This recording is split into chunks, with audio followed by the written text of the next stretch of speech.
In the previous section, we already looked at offer, and in which we look at the definitions and rules governing offer. Secondly, we look at the definition of acceptance and rules governing acceptance. Now we move on to look at the point in time when the contract is formed. So Article 400 of the Civil Code 2015 provides 4 rules to determine the point in time when the contract is formed. The first rule applies to the situation in which the contract is formed indirectly. What does it mean? The contract is formed indirectly means the offerer send the offer to the offeree, and the offeree send an acceptance back to the offerer, which means that there are 2 separate documents. Okay, 2 separate statements. One is offer made by the offerer, and the other one is acceptance made by the offeree. And in that situation, the contract is deemed to be formed at the time the acceptance is received by the offerer. Of course, within the time limit, if there is any time limit stated in the offer for acceptance. The second situation is at the end of the term of the offer, if it has been agreed by the parties that silence amounts to acceptance. So it means that if the parties have agreement that silence means acceptance, and then after the offeree received the offer from the offerer, the offeree just keeps silent. The offeree doesn't reply, but there is a period of time, the time limit for reply, and then the contract is deemed to be formed at the end of that time limit if the offeree keeps silence. The third situation, the third rules apply to oral contract, the contract made verbally. And in that case, the contract is said to be formed at the time the parties agree with each other on the contents of the contract. This rule could raise a controversial issues because the parties may argue what is the contents, what are the contents of the contract. Okay, you may say that the contents of the contract consists of provisions on the subject matters, on the quality, on the quantities, but someone may say no, price must be included in the contents of the contract, etc. So that rules, this third rule actually raise the controversial issues. The last rules apply to the situation when both parties or all parties to the contract sign on the same document, same piece of document with equal direct contract. And if the contract is entered into by all party signature and stamps, if any, affect on the contract, and then when the last party sign the contract, when the last party executes the contract, and that is the time when the contract is formed. So there is one question may arise.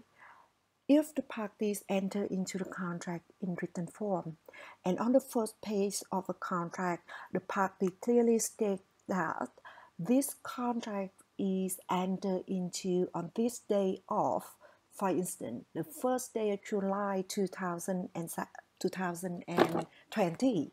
So in that case, the contract, the date on which the contract is entered into is the day that already been stated by the parties and written on the first page of the contract. The next questions arise is whether the date on which the contract is formed is concurrently the effective date of the contract. Article 401 of the Civil Code 2015 gives the answer to that question. According to Article 1, Article 401 of the Civil Code 2015, the date on which the contracts enter into, or the effective dates of the contract, is the date on which the contract is entered into unless otherwise agreed by the parties or provided by law. It means that the general rule is that the date on which the contracts enter into or the contracts is formed is concurrently the date on which the contract takes effect. However, there are exceptions, and there are two exceptions. The first exception is that if the parties agree otherwise, or if it is otherwise provided for by law. So, according to Vietnamese law, the parties can agree on the effective dates of the contract, which is different from the date on which the contract is entered into. So if you have the right to agree on the date, the effective dates of the contract, can you put the date, the effective date, before the date on which the contracts enter into, or after the dates on which the contracts enter into?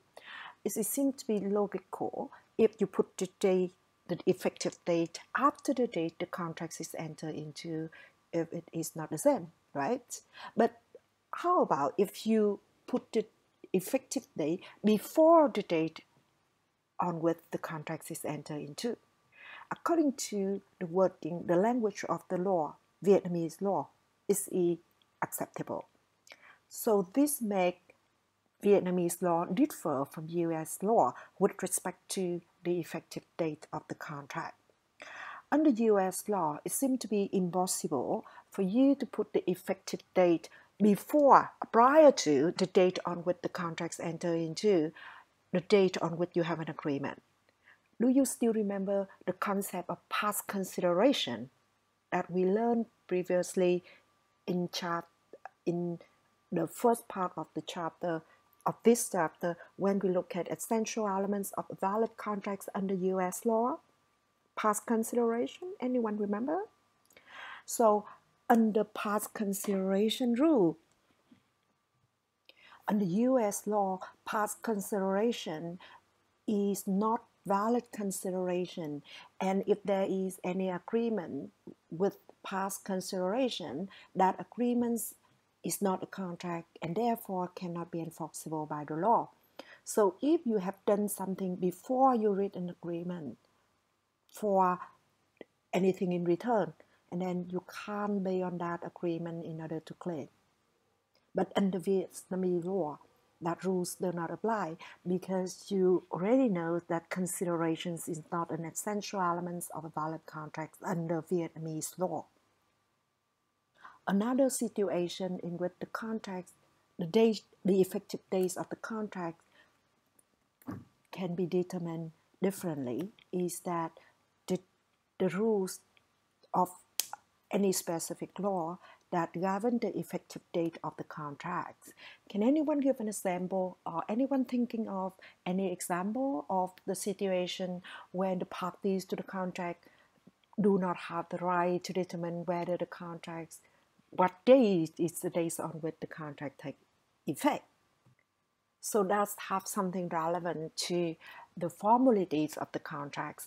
Some contracts require registration to take effect. Okay, for example, the contract to buy and sell houses, okay, need to be witnessed by the notary public, okay, in order to take effect. And you should remember that from the time when a contract takes effect, the parties must perform the rights and perform the obligations as provided for under the contracts or as undertaken in the contract. And when the contract already effective, the contracts may only be amended or cancelled and agreed by the parties or as provided for by law. So if the contracts already take effect, neither parties can stop performing their obligation without breaching the contract unless the party have an agreement on stop performing their obligation or the law requires the party not to perform. Now, I'm going to talk about the second essential element of a valid contract under Vietnamese law, which is contractual capacity. So under Article 125 of the Civil Code 2015, with some exceptions, where civil transactions is entered into by 1. A minor, or 2. A person who has lost the capacity for civil acts or had restricted capacity for civil acts, or 3. A person who had difficulties in awareness or control of his or her acts, and if the law provides that such transactions must be entered into, performed, or agreed by the representative of such person, a court shall, at the request of the representatives of such persons, declare such transactions invalid. However, there are some exceptions to the above rules. In fact, there are 3 exceptions. The first exception is the exception applicable to the contract for necessary. It's very much similar to the concept of the contract for necessaries under U.S. law, but the details are different. Under Vietnamese law, if the civil transactions enter into for necessity by a minor who are under 6 years old, or a person who had lost the capacity for civil act, and in that situation, the contract is valid.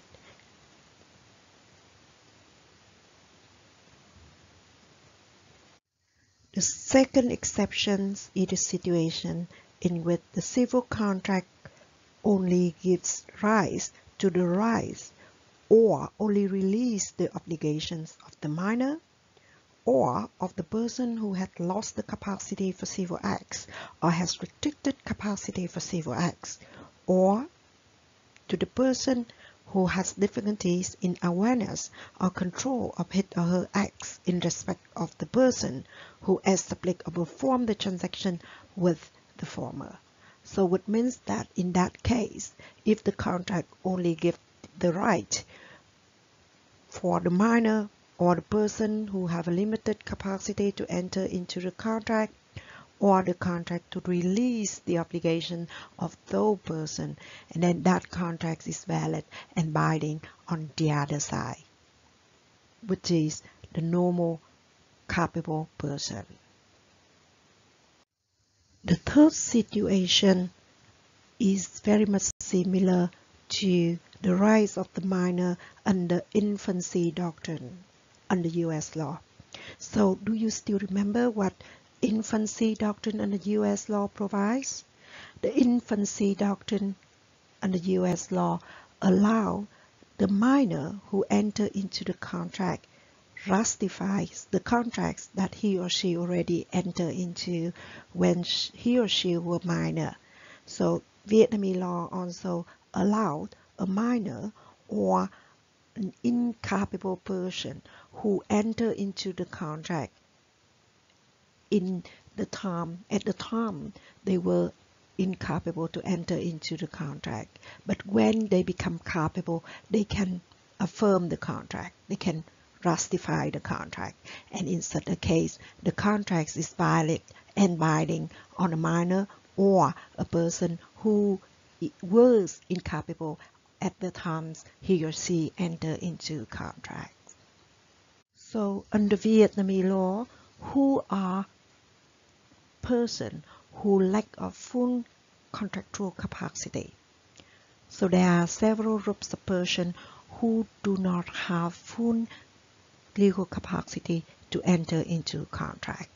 They are minor, they are mentally incapacity, they are intoxicated person, and other person which are provided for under Article 23 of the Civil Code 2015. So under Article 21 of the Civil Code 2015, minors is defined to mean any person who are under 18 years old. So it is very much similar to statutory law under U.S. law. And Vietnamese law divides minors into 3 classes of persons with respect to contractual capacity. So with respect to the minor who are under 6 years old. So the civil transactions enter into by person who are under 6 years old are not valid and enforceable except for the case for the contract for necessary that we discussed previously. For minor who already reach the age of 6 and under 15 years old, when they want to enter into the contract, they need to have consent of his or her legal representatives, such as parent or guardians. Of course, except for the contracts for necessary. Person who already reached the age of 15 to under 18 years old, they have the right to enter into contracts and perform contractual obligation, except for the civil transactions relating to real property or movable property would require registration, or other civil transactions would require the consent of his or her legal representatives in accordance with the law. Other groups of persons who do not have full civil capacity to enter into contracts include mentally incapacity, intoxicated person, and other persons who have difficulties in awareness or control of his or her own acts. The contracts entered into by those persons may not be valid, depending on the rules provided for under Article 22 of the Civil Code for mentally incapacity, Article 24 of the Civil Code for intoxicated person, and Article 23 of the Civil Code for a person with difficulties in awareness or control of his or her own acts. And I believe that you already learned about who they are and what are the consequences of the contracts entered into by them in contract law in Vietnamese already, right? So now I'm gonna to talk about the third essential elements of valid contracts under Vietnamese law, which is legal objects and morality. So according to Article 123 of the Vietnam Civil Code, civil transactions with an objective or contents with breach legal prohibitions or with contravene social morality shall be invalid and therefore void. Legal prohibitions means provisions of law which do not permit a subject to perform a particular act. So if you contract to do something which is prohibited by law or what is contrary to the law, such a contract is invalid and unenforceable. That rules is similar to US law. How about social moralities? Social moralities is standards of general behaviors in social life which are recognized and respected by the community.